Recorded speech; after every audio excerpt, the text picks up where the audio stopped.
جب وہ جہنم میں ڈالیں گے تو آتش جہنم میں کئی ہزار گنا اضافہ ہوگا۔ عبداللہ ہروی نے داؤد ابن سلیمان قرہ کے ذریعے امام رضا بادشاہ سے روایت کی ہے کہ نبی کونین نے فرمایا قاتل حسین کے ہاتھ اور پاؤں باندھ کر آگ کے تابوت میں ڈالا جائے گا۔ تمام اہل جہنم کا نصف عذاب قاتلان حسین میں ہوگا۔ کامل زیارات میں خالد ربی نے کعب سے روایت کی ہے کہ سب سے پہلے قاتل حسین پر جناب ابراہیم نے روایت کی لعنت کی، پھر انہوں نے اپنی اولاد سے تعدم زیست قاتل حسین پر لعنت کرنے کا عہد لیا۔ دوسرے نمبر پر حضرت موسیٰ نے خود بھی قاتل حسین پر لعنت کی، اپنی امت کو بھی قاتلان حسین پر لعنت کرنے کی تلقین کی۔ تیسرے نمبر پر داؤد نے قاتلان حسین میں لعنت کی اور بنی اسرائیل کو قاتلان حسین پر لعنت کرنے کی تلقین کی۔ پھر انہیں فرمایا اگر تمہیں اللہ وہ زمانہ نصیب کرے تو نصرت حسین میں غفلت یا کوتاہی نہ کرنا۔ یقین رکھو حسین ابن علی کے ساتھ شہادت میں وہی مرتبہ ہوگا جو کسی نبی کے ساتھ آگے بڑھتے ہوئے شہادت میں بدلہ ملے گا۔ میں اپنی چشم نبوت سے اس وقت بھی نبی ذات حسین ابن فاطمہ کو تنہا صحرائے کربلا میں زخموں سے چور پانی مانگتا ہوا دیکھ رہا ہوں۔ کوئی نبی ایسا نہیں جس نے کربلا کی زیارت نہ کی ہو، مقتل غریب زہرا پر کھڑے ہو کر یہ نہ کہا ہو کہ اے زمین کربلا تو وہ مقدس اور مبارک مقام ہے جس کے دامن میں زہرا کا چاند آرام کرے گا۔ کامل زیارات میں امام صادق سے مروی ہے کہ جناب یحییٰ کا قاتل ولد الزنا تھا، امام حسین کا قاتل ولد الزنا تھا، ہر معصوم کا قاتل ولد الزنا تھا۔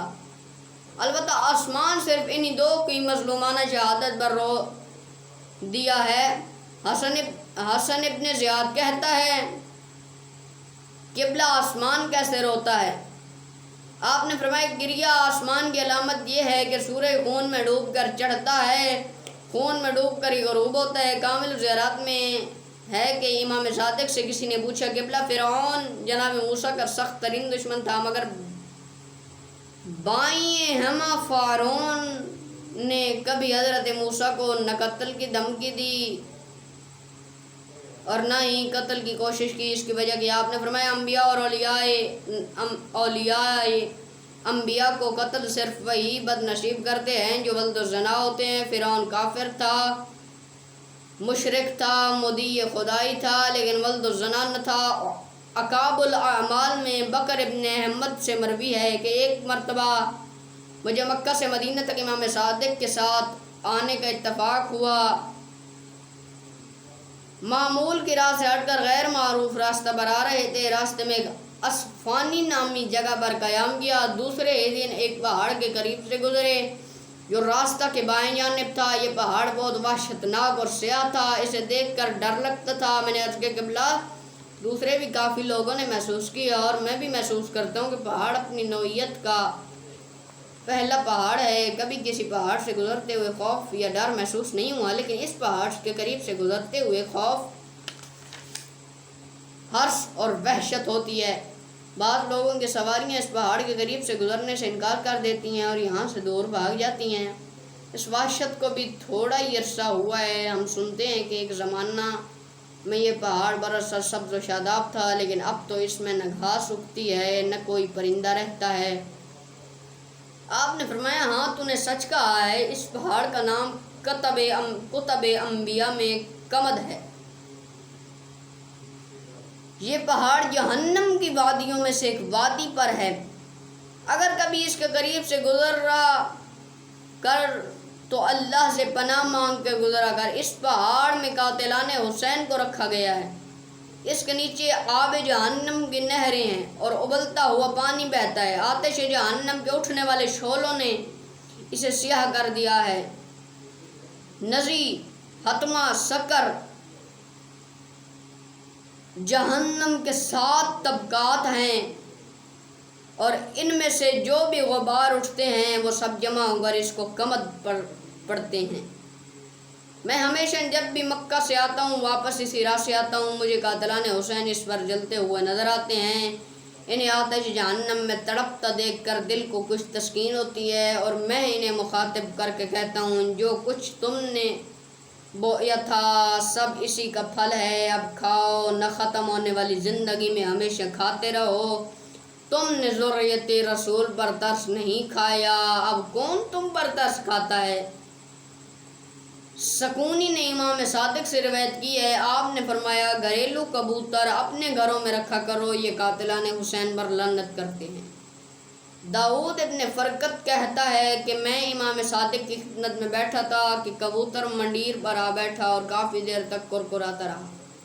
آپ نے فرمایا داؤد پتہ ہے یہ کبوتر کیا کہہ رہا تھا؟ میں نے عرض کیا قبلہ اگر ہم پرندوں کی زبان سمجھ لیتے تو میرا ہم بھی حجت خدا ہوتے۔ آپ نے فرمایا قاتلان حسین پر لعنت کر رہا تھا۔ اپنے گھروں میں یہی کبوتر رکھا کرو، یہ قاتلان حسین پر لعنت کرتے ہیں۔ داؤد رکی سے مروی ہے کہ امام صادق کی خدمت میں بیٹھا تھا کہ آپ نے پانی پیا، میں نے دیکھا تو آپ کی آنکھوں میں آنسو آ گئے، پھر فرمایا اللہم لعن قتلۃ الحسین۔ پھر مجھے فرمایا داؤد جو مومن بھی پانی پینے کے بعد قاتلان حسین پر لعنت کرے اللہ اس کے نامہ اعمال سے 100 گناہ مٹا دے گا، 100 نیکیاں درج کر دے گا اور 100 درجہ بڑھا دے گا۔ بہار میں حسن ابن ابو فاختہ سے مروی ہے کہ میں امام صادق کی خدمت میں عرض کیا قبلہ کبھی کبھی خلوت میں یاد حسین آ جاتی ہے، اگر یاد حسین آ جائے تو میں کیا کہا کروں؟ آپ نے فرمایا 3 مرتبہ یہ الفاظ کہا کر۔ ایون میں ریان ابن شبیب سے مروی ہے کہ امام رضا نے مجھے فرمایا اے ابن شبیب اگر جنت فردوس میں رہنا چاہتا ہے تو قاتلان حسین پر لعنت کیا کر۔ ابن شبیب اگر انصار حسین کے ساتھ محشور ہونا چاہتا ہے تو جب بھی یاد حسین آئے یہ الفاظ کہا کر۔ فضل نے امام رضا سے روایت کی ہے، آپ نے فرمایا جب کبھی شطرنج یا شراب کو دیکھا کرو تو یزید اور زیاد پر لعنت کیا کرو، اگر تیرے گناہ آسمان کے ستاروں کے برابر بھی ہوں گے تو اللہ معاف فرما دے گا۔ ترہین منتخب اور علامہ مجلسی نے بہار میں کعب الاحبار سے روایت کی ہے، جب کعب دور عمر میں مسلمان ہوا تو صحابہ اس سے آنے والے حالات پوچھنے لگے اور کعب بتانے لگا۔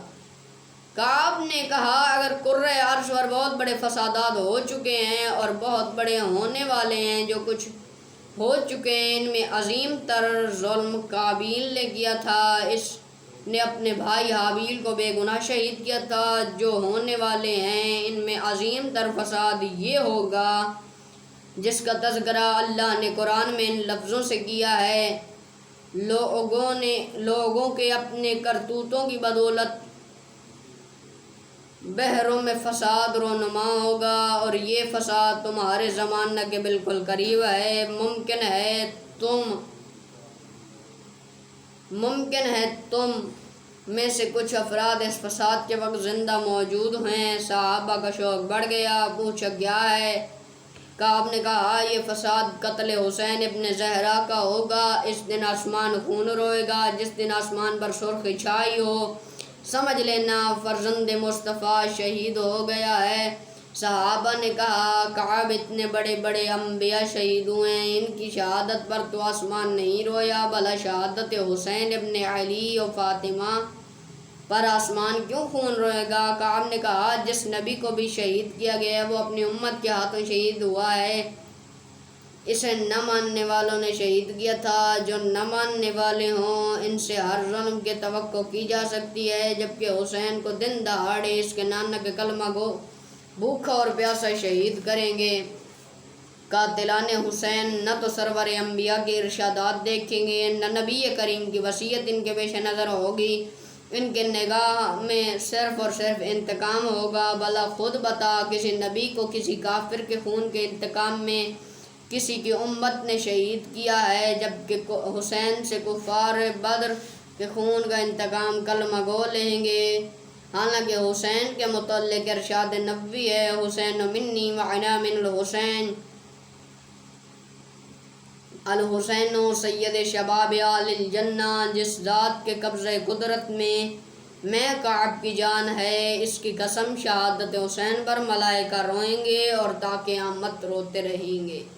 سرزمین کربلا میں دفن ہوگا تمام انبیاء غم حسین میں روئیں گے، زیارت حسین کو آئیں گے، روزانہ جن و ملک کربلا میں زیارت کو آئیں گے، ہر شب جمعہ 90,000 فرشتہ شام سے صبح تک غریب زہرا کی زری پر رونے آئے گا، آسمان میں حسین کو مذبوح کیا جائے گا اور زمین پر حسین کو حسین مقتول کہا جائے گا، بخدا شہادت حسین پر سورج گرہن لگے گا، 3 دن تک لوگ تاریکی میں ڈوبے رہیں گے، آسمان سے خون کی بارشیں ہوں گی، پہاڑ لرز جائیں گے، سمندروں میں طوفانی و طوفان ہوگا، حسین کے ماننے والے چند افراد نے نہ بچنا ہوتا، اور اگر انہیں نے حسین کے انتقام اور عزاداری نہ کرنا ہوتی تو اللہ آسمان سے آگ نازل کر کے کرۂ عرش کو جلا ڈال دیا ہوتا۔ تم حیران ہو کر میرا منہ دیکھ رہے ہو، حالانکہ اللہ نے قیامت تک ہونے والے واقعات جس طرح حضرت موسیٰ کو بتا دیے تھے، انہوں نے اپنے مسیح کو بتائے، اور وہ سینہ بسینہ منتقل ہوتے ہوئے مجھ تک پہنچے۔ اسی طرح اللہ نے قیامت تک ہونے والے تمام واقعات نبی اکرم کو بھی بتا دیے، انہوں نے بعض افراد کو ان تمام واقعات سے آگاہ فرما دیا، لیکن تم ان افراد کے قریب نہیں جاتے بلکہ تمہیں جاننے نہیں دیا جاتا۔ والسلام وما علینا الا البلاغ المبین۔